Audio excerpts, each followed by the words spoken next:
Good evening and welcome to another episode of Dana Being Dana. I am your host, Dana Michelle, and we are live in studio at Intellectual Radio, an iHeart radio station.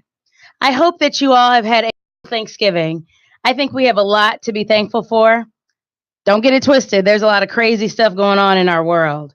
But I think for the most part, when you look at your own life and the things that are in it, there are a ton of blessings.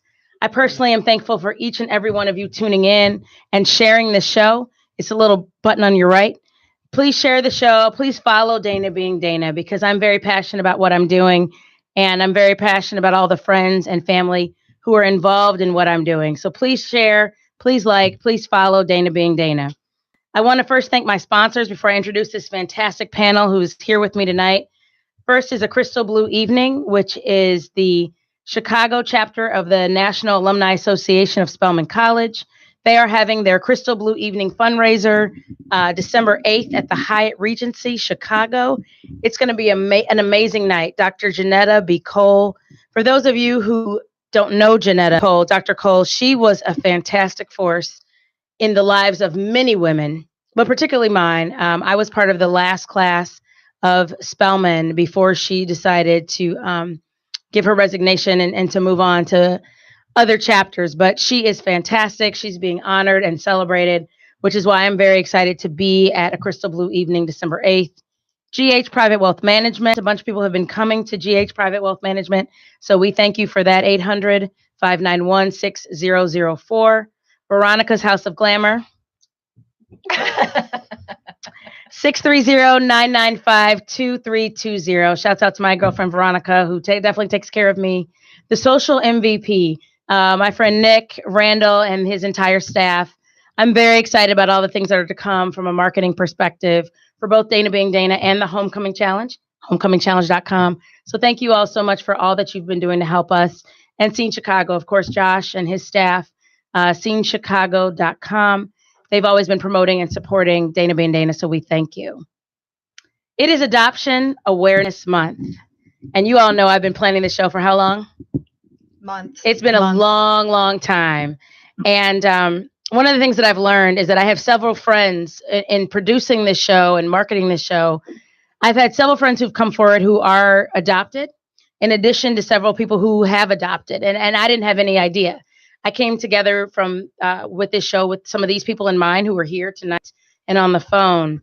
But I have truly been touched by the people who've come forward, who have sent me messages, who've posted, who've shared about their own adoption stories. So I think this message, with it being Adoption Awareness Month, is so important.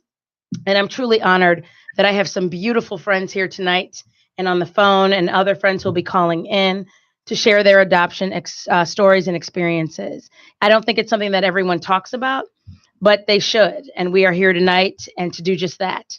So I am thrilled that you all are here.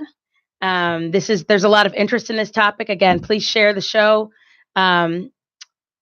So I would like for you to introduce yourselves.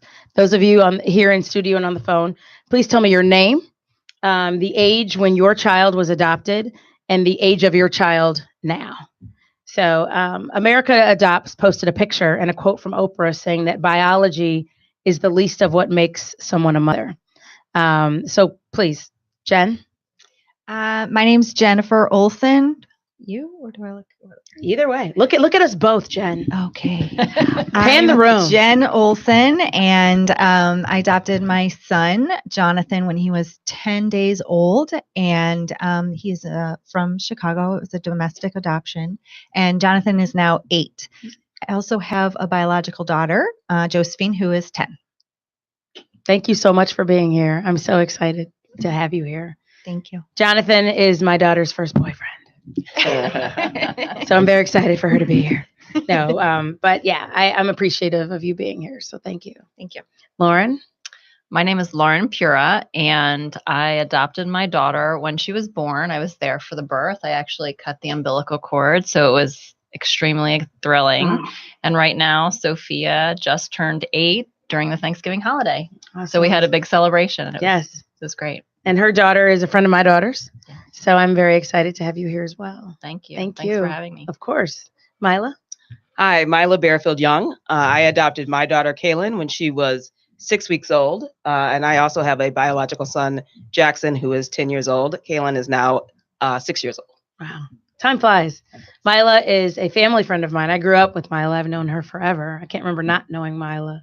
And so I'm very excited for you to be here as Happy to well. be Another childhood friend of mine is Kalila Brown Weston. How are you, Kalila?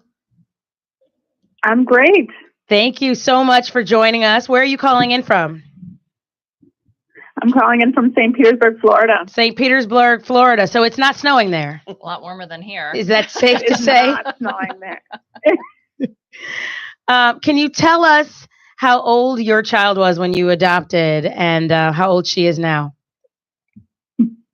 So our daughter Harper was adopted at 13 days old, and she is currently 4 weeks old. So she is just coming into our home. Yes, Yay. which we're so excited. I've known Kalila forever, literally, and her adoption is new. So I'm very excited, and I'm excited for you all, other friends of mine, to give advice to Kalila. We're going to shed a lot of love and support for Kalila because she's just starting out on her parenting journey. And whether you've adopted or your birth parents, whatever, parenting in and of itself is a challenge, and it's hard, and it's not the sexy stuff you see on Facebook or these interwebs. So congratulations, Kalila. I'm so excited for you, and I'm thrilled to have you joining us for this show. Thank you. And last but not least, right now we have Lisa Hilbink. Are you there? I am here. How are you?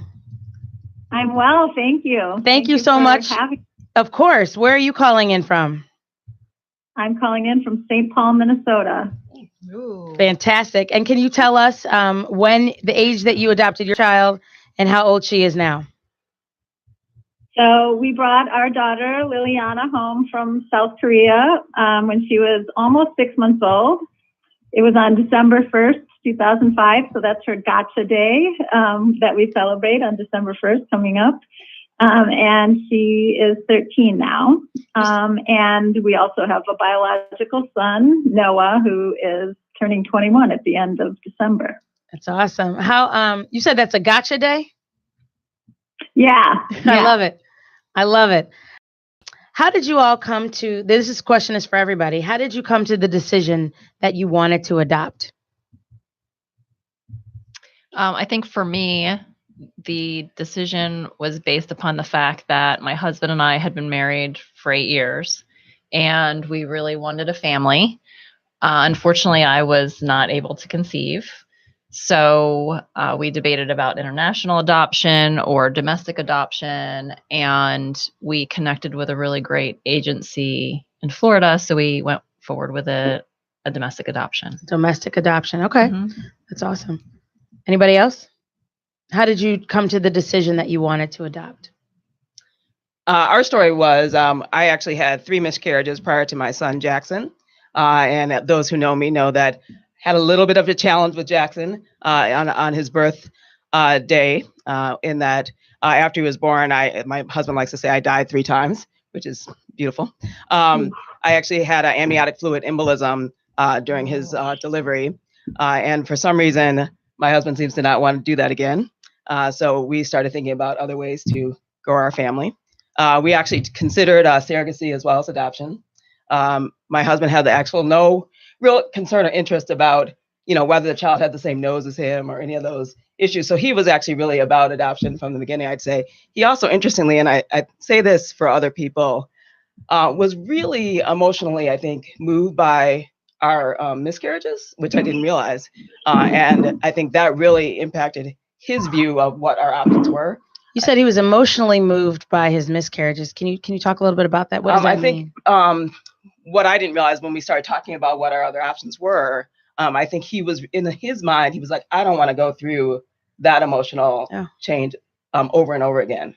And so he was really looking for a process that might be a little less stressful, even though I will say adoption can be a stressful process as well. But I think from a losing a child perspective, through surrogacy, that could still happen course, with adoption, if early enough, could still happen. But I think for him, his view of adoption was that would be less of a traumatic experience for him. So I thought that was an interesting perspective, because I hadn't really thought about it when we were having those miscarriages, the impact on him. So I raised that for everybody to consider when having those experiences. And I will say, can I say this, that I was pregnant when Mila had Jackson. We were only, Jackson and my son Trey are only 3 months apart, October and January. And so I was there when the embolism happened. And so it wasn't a surprise to me when you all decided to go the adoption route. Because one thing, and I told you this, if you don't mind me saying this, but one thing, and it makes me love Jay as a brother and a husband for you, he said, I never wanted to experience this experience of parenthood without Mila. And I thought that was truly beautiful. And I think that people choose all different types of reasons for adoption. And I think that it's just important to honor all of those, of how you came to loving another child, even if it's not a child that you gave birth to, because I think that it's so true with what Oprah said is biology is the least of what makes someone a mother. And I think you guys are all fabulous mothers, which is why you guys are all here on the show and talking about adoption. Kalila, Lisa, do either of you want to talk about how you came to the decision of wanting to adopt? Sure. I mean, I think it echoes a few of the other stories in that we tried the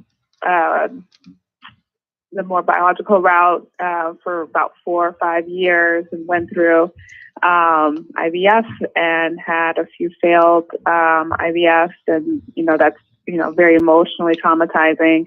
And had always considered adoption to expand our family, but had always thought, okay, well, we'll do the natural route first and then expand our family through adoption later. And then when the natural route was more challenging than we would have anticipated it to be, we thought about adoption sooner than later. And so, again, not that adoption is easy. It's not. It's a road like any other road that you have to pass through. But we came to adoption through that route, and are very happy at this point that we went that way. Even in the newborn, right? The throes of newborn life. Even in the newborn life. Is Harper a good sleeper? Because she is an okay sleeper. Yeah. What about eating? She's a very good eater. Solid at eating. Good. Well, you're winning, because if you've got a kid that's at least a good sleeper or a good eater, I think you're halfway there, which is awesome. Lisa? Lisa, are you there? Can you hear me? Yep. Can you hear me now? We can hear you now. Okay, sorry, I was muting, and I guess I thought I was unmuting, and I was actually muting. So kind of a similar story. So as I mentioned, we have a biological son, and he was born C-section, and that caused internal scarring. And so, we didn't really realize it until we started trying, and had a really difficult time conceiving. And I did have one miscarriage, and when we started, figuring out what was going on and why we were having difficulty, pretty quickly, like before we decided, I just didn't want to go through being poked and prodded and and all the anguish and uncertainty. And I have really close friends who were adopted, and I had a colleague at the time who had recently adopted through the agency we went through. And so we just decided to do that. And it was a fairly easy decision where my husband and I were both on the same page about it. So Jen, you talk about, you're very outspoken when it comes to adoption and an advocate of it. Can you explain the difference between an open adoption versus a closed? Sure. And Yeah, go ahead. I would say that there's different varying degrees of openness. We have an open adoption where that includes a relationship with my son's birth mom. That relationship is difficult and sporadic. We average maybe 2 to 3 visits per year, and then maybe 6 to 7 phone calls per year. Sometimes it'll be more. There was 2 years where there was no communication at all, which was really, really hard on my son. I can also say that open adoption is like your story, where you had some information, you met the birth mom once, and there's been no relationship afterwards. Closed adoption is literally you have no information about this child, almost what you'd think about in a safe haven situation, where there's a baby that's been left at a fire station, which one of my friends actually adopted a safe haven baby, and you have no information about that baby at all. No medical history, no family history, nothing. No, yeah, No health records. No health records. You may not even know the specific race. So that is definitely a closed adoption. And then I think what everybody thinks about from our history is closed adoptions, where it was a complete and total secret and nobody knew, even the child didn't know that they were adopted. That doesn't happen anymore, but it's far less common nowadays than it used to be. And the other aspect to open and closed adoptions is what the birth parent's comfort level is to letting not the birth parent, I'm sorry, the adoptive parents, to letting the birth parents in. And I don't mean because I'm afraid that she's going to parent and step on my toes. That's not the case at all. But there's not always, but a lot of times there's a lot of turmoil, and there's a lot of unsettling behavior going on with birth parents. And so you have to really monitor that and what you're subjecting your kids to. So do I tell Jonathan 2 weeks in advance that we have plans with his birth mom? No, because there's a chance that those plans aren't going to come to fruition. So it'll be the day before, the day of, because I can really get a sense. No, she's going to back out of this, or no, this one, going to happen. It's going to happen. So So your adoption is open? Yeah. Domestic? Yeah. Lauren, yours? Would you say yours is open? But she described my situation where I met the birth mom. I had some medical records from her pregnancy, but there has been no contact, and she doesn't know where. And yours is in Florida? Yeah, so we adopted Sophia in Florida. Jen, where was yours? Here. Illinois? Yes. Mila? Domestic Illinois. Also an open adoption, but also a situation where we had the medical records. The birth mom actually made an adoption plan while in the hospital. So Kaylin was actually in the cradle nursery for several weeks. And we made our first outreach to the birth mom, but she was not ready on the placement day or thereafter to meet with us. So we remain open, in case you're listening, to share the show to an open adoption. But thus far, we have not had contact with the birth parent. And, just for you, we had 9 months of the birth mom not contacting us. And so we sent letters to the cradle, and she did. She reached back out to the cradle because she wanted to get in touch with us. Are you all from the same agency? Yeah. Yes. Look at that. Look at that. To the cradle. Our babies were in the nursery. Kalila, your adoption? Yes.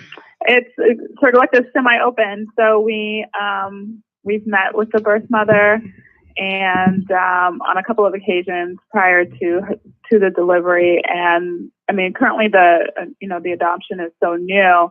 The birth family still wants to have some contact via pictures and letters, but we'll see how that goes. Some pictures have been sent, and we'll see what further. But we don't have plans. They don't necessarily want to physically see her in the future. They just more want to have some kind of indication that she's doing well through pictures and letters intermittently. Okay, and she's domestic? She is domestic, yes. We're in Florida, and we adopted in Florida. Yep, just like Lauren. And Lisa, your adoption, was it open or closed? Well, it's international, and so and it kind of depends on the country now. But we adopted through South Korea, which has a very established and institutionalized program. The first adoption through South Korea started after the Korean War. And so the policy that they have, so most babies born in Korea go, when the mother gives them for adoption, they go into foster homes.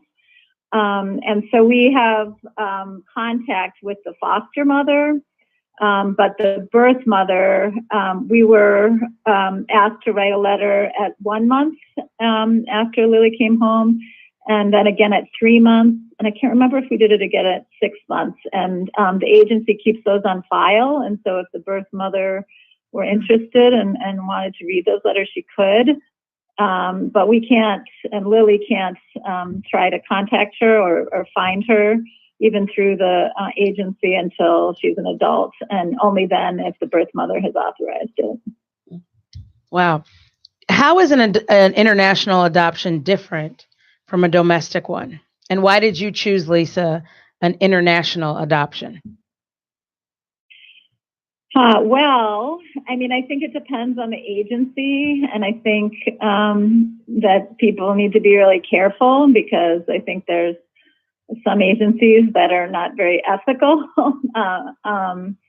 But we went to the Children's Home Society and Family Services here in Minnesota, and they're just a really outstanding organization. And they monitor very carefully the different international programs. And if there's, any sign of corruption or problems, they shut them down. So when we decided we were interested in international, and in part because we're sort of an internationally oriented family, but also, believe it or not, I mean, the domestic adoption, at least through our agency, gave us a more uncertain timetable and even outcome, right? Because it puts a lot of the decision making in the hands of the birth mother, which is great. But if you're the adoptive parents waiting to be chosen, that's hard. And so we started looking at the different programs, and ultimately went with South Korea, and we were able. There's the different countries have different rules, and then different agencies have different rules, so it's hard to make generalizations. Mm-hmm. One question that I had was, Sandra Bullock, the actress who has adopted 2 children, has been quoted as saying, "I can tell you absolutely that the exact right children came to me at the exact right time." Do you agree or disagree with that statement? Absolutely. Absolutely. I always tell Sophia that she is a perfect puzzle piece that fits into the puzzle of our family. My book. What did you say, Mila?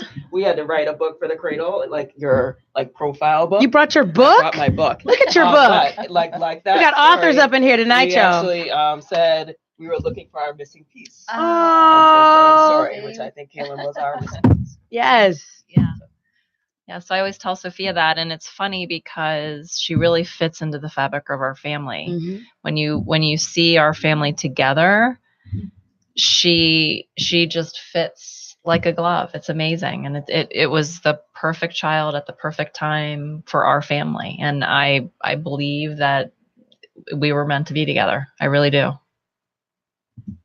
Agreed.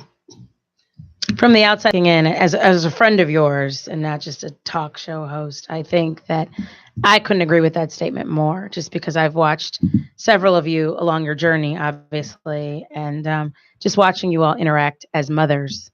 I think you guys are fabulous. And so some of you have birth children in addition to adoptive children, but we all are a part of a tribe of people just trying to raise kids, human beings, contributing citizens together. And so I think you guys are all amazing moms.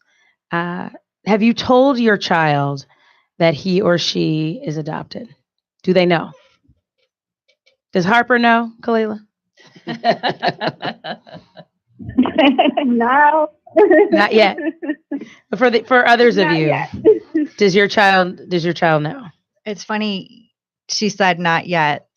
We adopted transracially, and our son is African American. And I will tell you, he knew he was adopted because he used to stare at Black women when we would be out. I mean, he eyes glued to them when He's like, wait a saw minute. them. Yep. I'm trying to put this all together. As small as like 3 months. Mhm. And my husband would be like, he knows. Look at him. He knows. He knows. So you have an interracial adoption. Mhm. Lauren? Yes, yeah. Sophia is half Caucasian and half African American. Yes. And Mila? We are not a conspicuous family. You said not a conspicuous family. Kaylin is African American, though she is actually a little bit darker than the rest of us. So she actually also oddly kind of recognized a difference very early that I was surprised by. I mean, we had talked about it, so it was never a secret in our house about her adoption, but I was surprised at her ability to kind of connect the dots a little bit. Yeah. Whereas most people probably wouldn't. If you, and actually Right. lots of people say that, that she looks like me, but I think she looks like you too. which is interesting. Kalila, your adoption? Oh, it's the same race. Yeah. Yep. Which is African American. And Lisa, which you said. Right. So he's obviously Asian, and we've but from the beginning, right? And we've obviously been very open, or had to be very open. We have like I said, she was with the foster mother, and the foster mother gave us a photo album of the first 5 months of her life. And so we started sharing that with her pretty early. And so, but also, you answer the questions that the children ask. Like, you don't want to overload them with information they're not ready for. And so in terms of her, asking like who her birth mother was, it wasn't until fairly recently that she even kind of thought that, oh, I must have a birth father too. Right. Yeah. So. Can you talk a little bit about, Lisa, about the, you talked about an exercise in our prep for the show. You talked about an exercise that you and your husband, Jamie, hi, Jamie, that you all went through.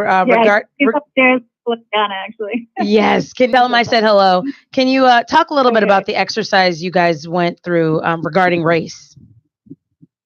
Right. So the Children's Home Society makes everybody, prospective adoptive parents, go through a 1.5-day long orientation, and it comes with a booklet called Eyes Wide Open. And it was just really amazing. And one of the first things that we did was an exercise where we were around this table. It was all white parents. Most people were looking at international programs, I think. And they had like a bowl of beads, and the beads were sort of, crudely representing race. So there were white, black, brown, red, yellow. And we each had a cup, and they said, okay, put a cup, bead in for yourself, representing your race, then, your partner, then, your best friend, your next door neighbors, your boss, your doctor, right on, sort of all the people in your community. And then one for your, child at that point, it was prospective, obviously. And they said, okay, well, now look in your cup, right?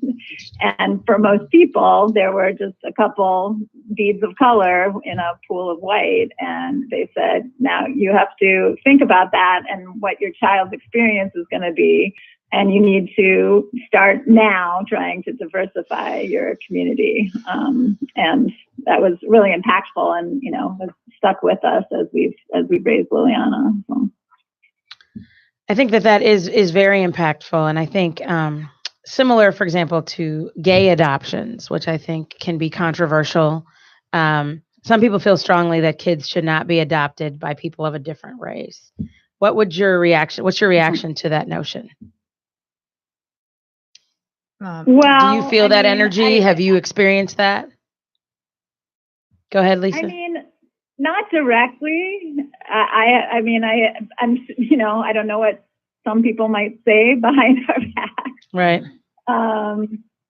So, it's hard. I believe strong. I think if you have to be open about it and talk about it, and I think it's bad if you try to say, well, we're colorblind, right? You don't have to worry about this, right? Because that's not the reality of our society, right? Yeah.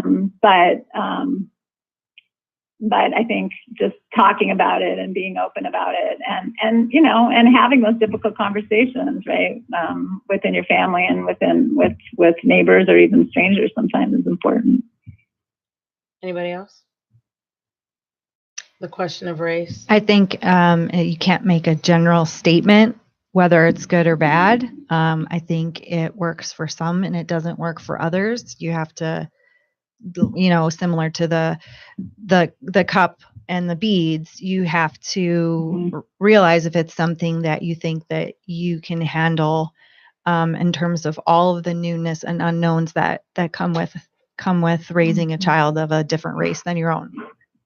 I would say, for every family, it's different. It's a different puzzle piece. It's a different equation. For example, I knew in my heart that my husband and I were interested in adoption and we were open to it and we were ready for that. Could we have adopted via foster care? I don't think that was the path for us. Every path is different. And I think that's a different path that can be quite challenging on its own. Whereas straight adoption was really the best choice for our family. I think it's a very personal path and you have to choose the road that makes the most sense. We've got our Alexandra and Tiffany are calling in. They'll be calling in shortly.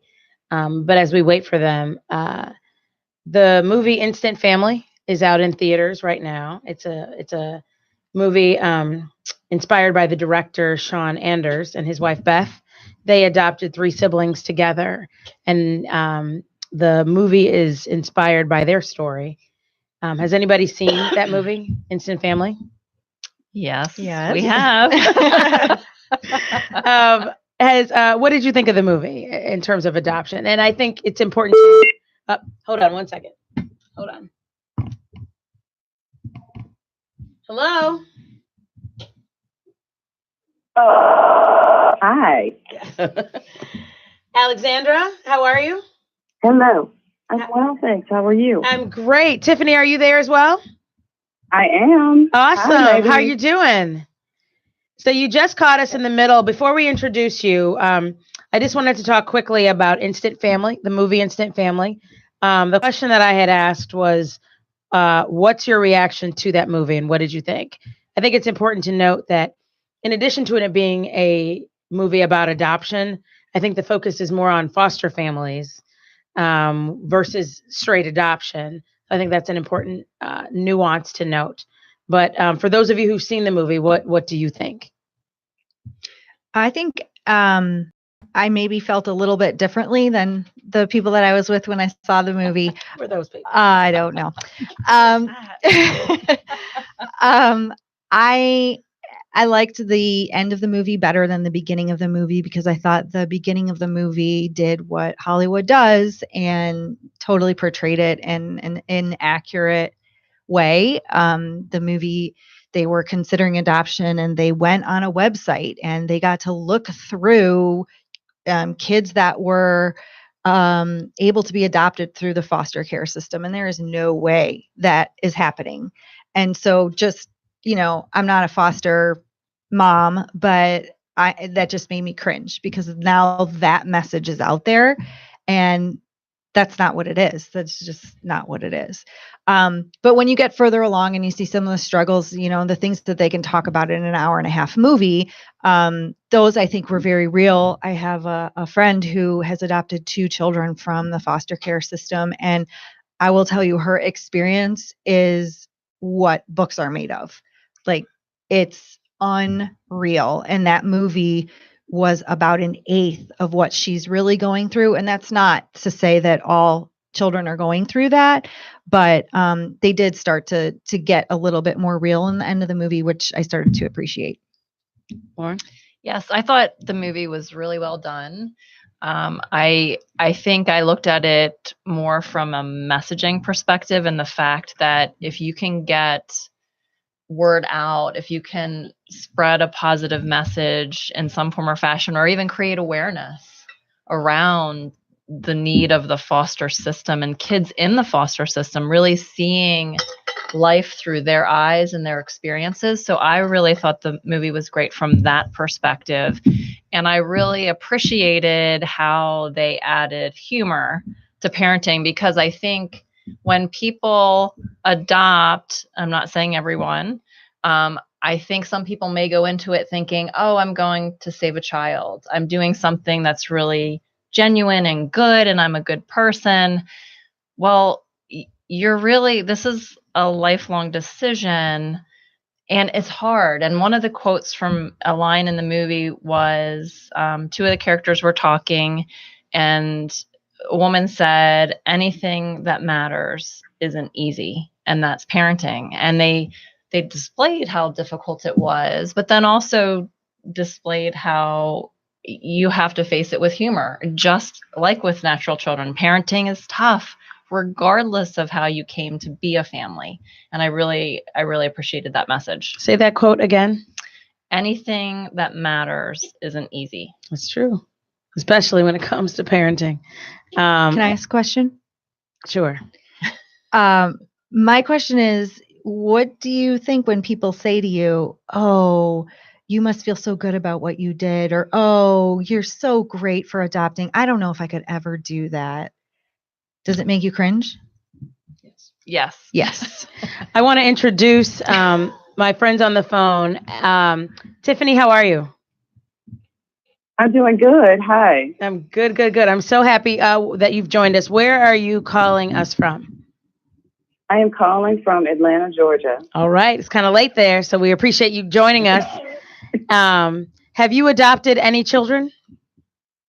I have not adopted any children. I was adopted out of the foster care system when I was 21 months old. And what do you remember about your experience? Do you remember when your parents told you that you were adopted? Yes. I've always known that I was adopted. I remember being a small child, and my mom had a book that was just sitting in my room, and it was called Being Adopted. And once I was old enough to actually read, we read through the books. It's never been a secret that I was adopted. She was very proud of the fact. My brother had gone off to college, and they wanted another child. And it's interesting hearing your comment around instant family, where they went and they looked through a portfolio. That's basically how my parents ended up with me. Now, granted, that was 30 something years ago, but they had a portfolio of children, and they flipped through the pages, and they landed on my picture. Was your adoption was domestic? Yes, it was domestic. I did have a write-up about my biological mother. She gave birth to me at 20, and I was her fifth child. And she wasn't able to take care of me properly. So I was removed from the home and placed into foster care. In what state? In Arkansas. Arkansas. Okay. Alexandra, how are you? I'm very well, thanks. How are you? Good. And you were also adopted, correct? I was adopted domestically in a closed adoption at 2 weeks. And I have a brother who is 4.5 years younger than myself, who was also adopted at about 6 months. He had some health issues and was in the hospital after his birth for a while. From the same agency, also a closed adoption. And in what state? In Florida. Florida. I adopted my daughter in a closed adoption when she was 2 weeks old in Illinois. And so how? I am both sides of the adoption coin, I suppose. That's right. And how old is she? She is now 4.5. 4.5. When did you know that you were adopted? Can you tell us a little bit about that? It's interesting because something that my parents and others who adopt children have told me, and also a social worker as well, who I've recently started going to because I had some concerns about this very topic. What do you say to your child? What's the story? What's appropriate to say? When is it appropriate to say it? And what universally I've been told is your child's adoption story is personal and evolving. What you tell them at one age evolves as they get older and can understand more, as more becomes appropriate based on their age level. And for me, my parents told my brother and I that we were adopted when we were about 3 years old. That was when our story started. And I don't know how everyone else feels, but in my experience, for people who are adopted, not being told or finding out on your own as either as a child or even as an adult can be deeply traumatic. And that a lot of people have told me, and certainly was my experience, that the younger a child is that you can tell them, some evolving part of their story, the better. In the movie Instant Family, the director, Sean Anders, was interviewed, and he talked about how he mistakenly thought that it was going to be instant, quote, magic and love when it came to his immediate connection, anticipation with his kids. Can you tell us about one of your bonding moment? Well, first of all, was that the case for you? Was it instant magic and love? And can you tell us about one of your bonding moment breakthroughs? I'd like to. Sure. I was actually able to nurse Jonathan. So that was amazing because how'd you do that? I extended nursed my daughter. So she was 23 months when Jonathan was adopted. And then I met with a lactation consultant who had an adoption protocol. Wow. So I took some medicine, and as soon as we were matched, even though I didn't know if the match was going to go through, I started pumping, getting up in the middle of the night and pumping like crazy during the day to produce milk so that I would be ready when he came home. So yeah, and that's a true bonding experience. I mean, right. Being able to nurse any child, but particularly your own. Yeah. Great. So it was great. And I like to share that message. He latched. I mean, because there can be so many issues. Oh my gosh. In terms of bonding. He was 10 days old, but he had been doing this forever. I mean, it was, I know there's people who have biological children and can never get to do it. Right. And yeah, he latched on immediately the day he was home for like an hour, and I was like, okay, let's go upstairs. Yeah. And so nursing worked for you too. Yeah. And I called my mom upstairs, and she came in the room, and I'm like in the nursing chair, and I was like, Mom, look, Mom. And she's like, oh, I was like, I know. How long did you nurse? I extended nurses, both of my kids. So he was over 2. He nursed for a while. Yeah. Yeah. Josephine was 3. Because for a lot of kids and a lot of moms, nursing is an experience for both moms and babies. And so it either works for both or it doesn't. And one of them will tell you when it's done. So that's awesome. And I appreciate you sharing that. Yeah. Anybody else? Your bonding moment breakthroughs? Dana, I'll jump in with mine because I have the opposite, and I'm going to throw out the honesty here. When I adopted Lila, I am single. I was not married, still not. So I was a single mom. So I was freaked out about that. Am I going to be able to do this? Have I made a mistake? What have I done? And at the point where I adopted Lila, I had been waiting for 3.5 years. So I had a lot of feelings like I had to suppress how hopeful I felt about it for so long because I thought it might never happen. That coupled with the fact that my parents told me that their bond with me was instant. And so you can imagine how upsetting it was that I didn't feel an instant bond with Lila. Of course. I loved her, and I, sort of didn't regret it for a minute, but I didn't feel that sort of instant magic that my parents told me that they felt with me. And I freaked out about it. And I actually ended up calling my sister-in-law, who has a biological child, and expressed my feelings that I was worried about and frankly a little ashamed of, like, what's wrong with me? And basically, one of the things she told me, she said, you know what, adopted or biological, sometimes it isn't instantaneous. Sometimes it's a process of you fall in love with your child over and over again in moments, even if it's not instantaneous. And so I would say my first instance where I fell in love with her, my first bonding instance, wasn't instantaneous, but it was after she had been with me for about 3 weeks, and she, it was probably gas, but I was absolutely convinced it was her first smile, and I looked at her, and it was like, boom. I love it. Interesting. I love it. I was just going to say that I actually think I had the opposite, although I have a biological son, because of the traumatic experience in his birth and the fact that I was in a coma for a week. Like, we didn't have an immediate bond. And it actually took a little bit of while for me to develop that with him after I got home. And some of it, had to do with the situation I was in when I got home. Whereas Kaylin, I actually felt like I bonded with in the cradle before she came home. Yeah. And I don't know if, I think it was just the circumstance, perhaps, and maybe the state of mind that I was in for both of them. Because it's not the biology. Because it wasn't the biology. It's the connection. Now it doesn't matter. The bond is there for both of them. And it happened, of course, within a couple of days with Jackson as well. But I found it interesting that I did feel it with her, with her sleeping on me at the cradle. That's because she looks like you.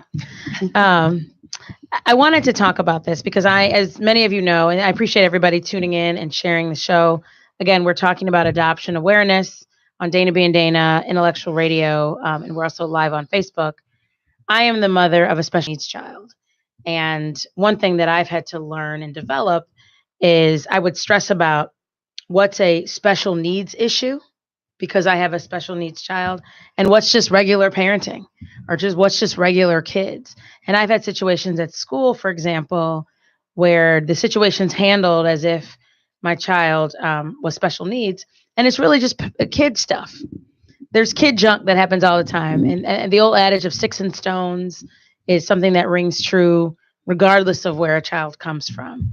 Have you, in the context of adoptive children, have you had similar concerns? I think as mothers, we always worry about our kids regardless.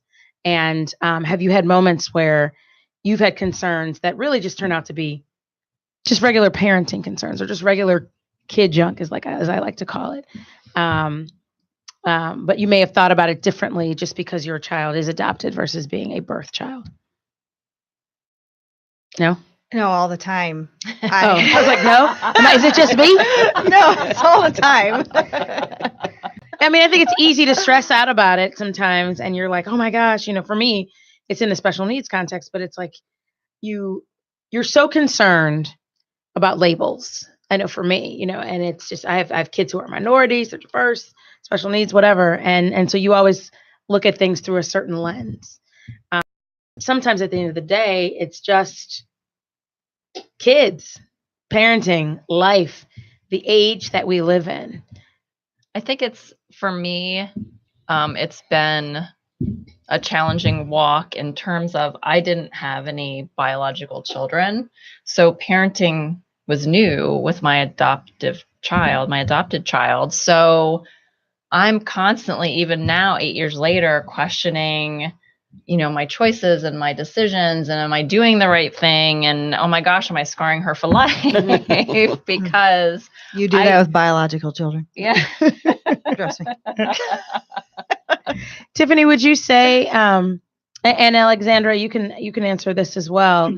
Just growing up, do you think that, did you experience any type of issues that you wanted to share about being adopted, or was life just hard? Or what it was just because you were a young woman growing up in the 80s, 90s, 70s?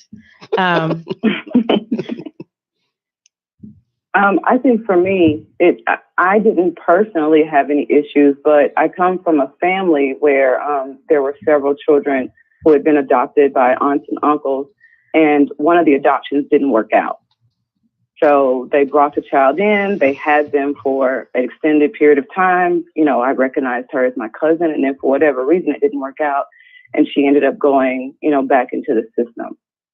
So I feel like that was a very key moment for me, somewhat traumatic, because I didn't know that children could go back. Yeah. I thought that once you were picked, and that was your family forever.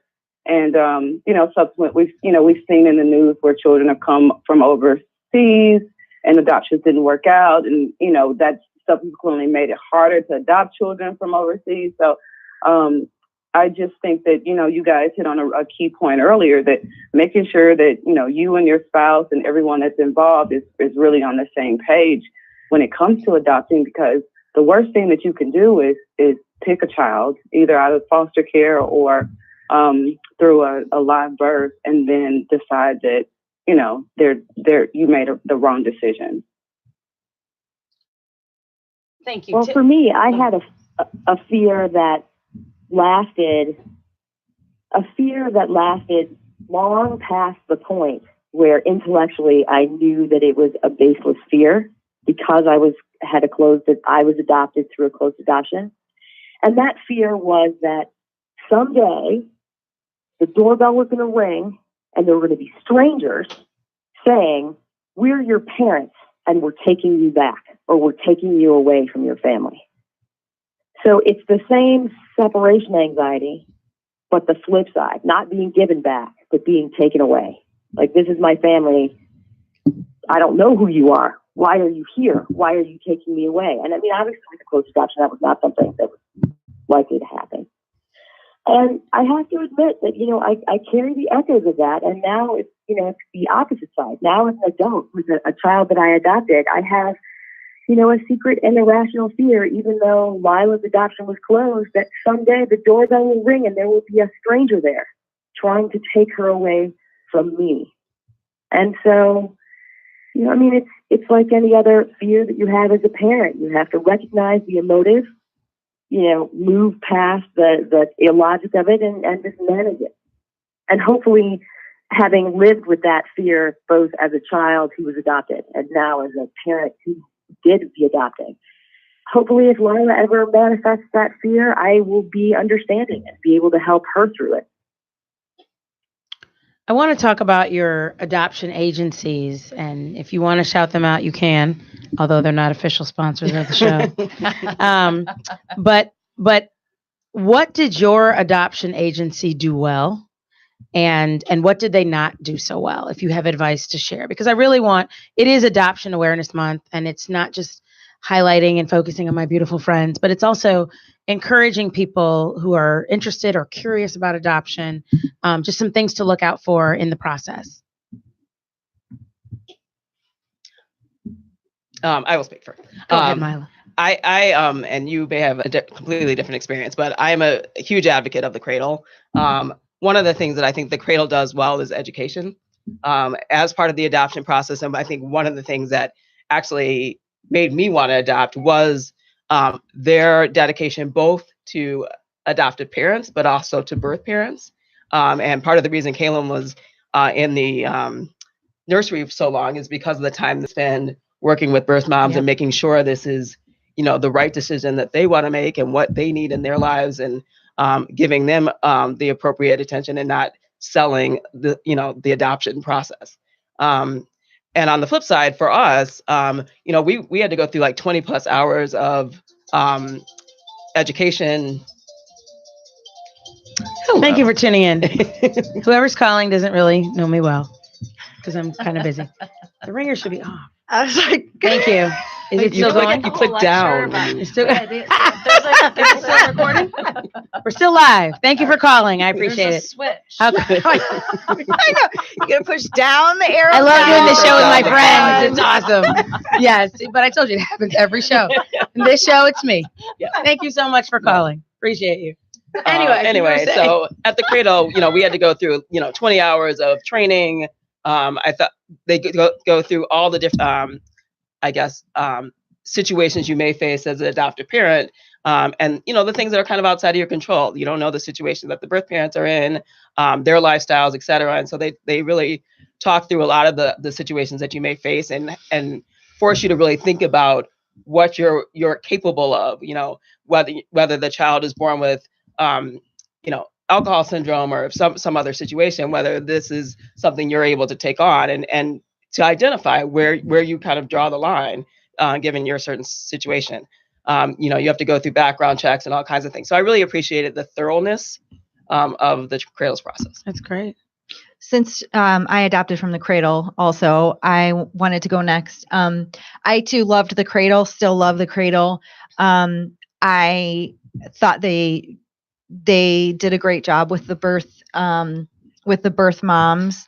And I too had my son in the nursery because they were still working with his birth mom to make sure that this was her choice and what she wanted to do.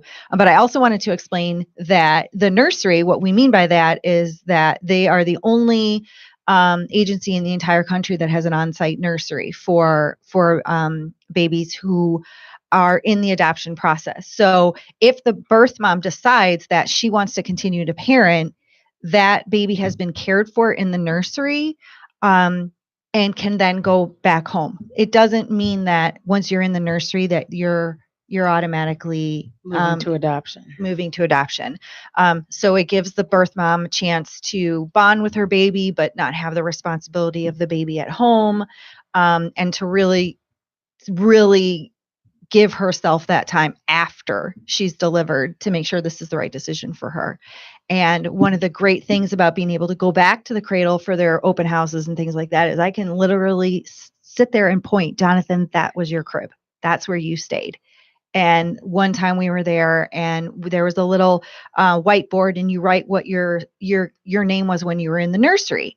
So we wrote down Jonathan's name and the nurse looked at me and she shook her head and she put her finger up and she's like, oh, 1 minute. And she left and she came out into the hallway and she handed me a picture of Jonathan. Oh, wow. And it was a picture I'd never seen of him in the nursery there. And it was him. And she remembered him. Oh. I had to say his name. And she was like, oh, wait. And she went and she got the picture. That's awesome. And that is a connection that we will always have, and it's great.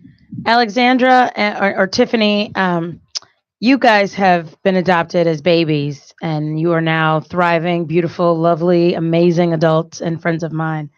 What advice do you have for the people tuning in and as well as the panel when it comes to adoption?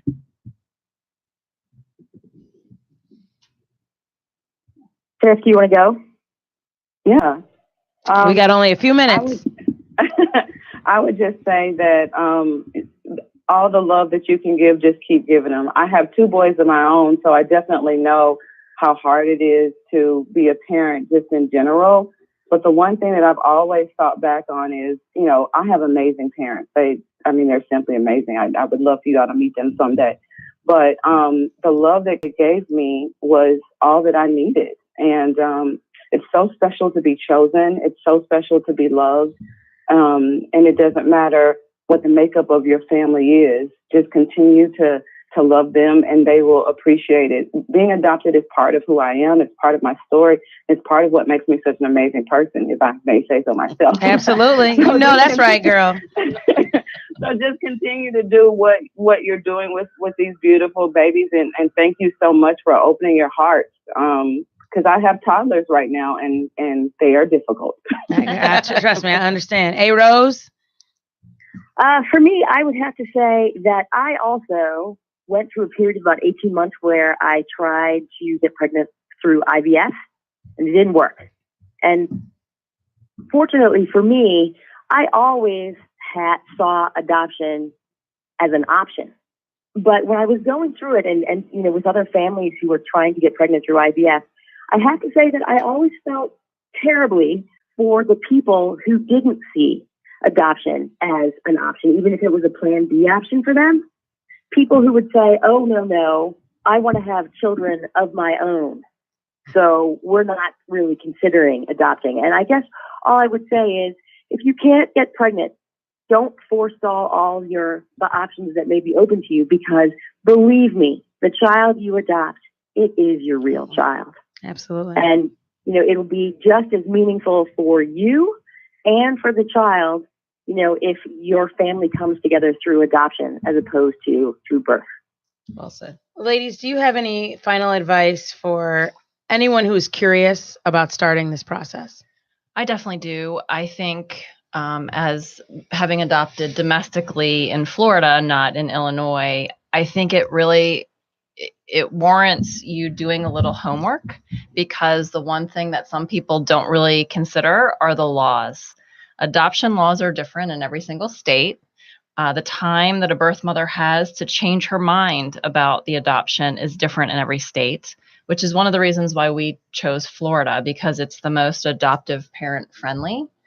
So that we knew we had a much shorter time frame of time when the birth mother could turn around and say, I've changed my mind. I want my baby back. So I think that would definitely be some advice that I would give, of really do your homework about where you're planning to adopt or where you can. An adoption agency should know that information also. Great. Well, thank you all so much for being here. I love you guys. I think you guys are amazing. And I just appreciate you being here to talk about this very important topic. I think raising awareness about adoption is important, whether it's adoption or fostering. There's a lot of children out there that need love and need amazing mothers, fathers, family, village, tribe. And so if we can do our part to raise awareness about it by sharing your amazing stories, I think we've done great tonight. So I appreciate you, Alexandra and Tiffany, for joining me on the phone, Lisa and Kalila for calling in earlier as well. Good luck, Kalila. You got a newborn, which is hard on everybody, but you do get through it. And there's so much more beyond that in terms of just being an amazing parent, creating wonderful memories. So thank you all for being here. I appreciate you. Shouts out to our sponsors again. Crystal Blue Evening, December 8th at the Hyatt. It's going to be amazing. We're going to have a great time. GH Private Wealth Management, Veronica's House of Glamour, The Social MVP, and Scene Chicago. We appreciate all of our sponsors. If you're interested in sponsoring and promoting your business, your book, your blog, your venture, please give us a ring or a buzz. You can email us at danabeingdana.com. Thank you all so much for tuning in. Next week on Dana Being Dana, we're talking about smiles. We're talking about teeth. My mother was a dentist, and I have others in my family. So we've got a group of dentists coming in. Talking about teeth, y'all. Smile. So it's going to be a fun show, and my mama's going to be here. So that's going to be a good time. So thank you all so much for tuning in. I appreciate all of you. Thank you for sharing and tuning into the show. This is Dana Being Dana. Good night. Look at those teeth. Look at those teeth.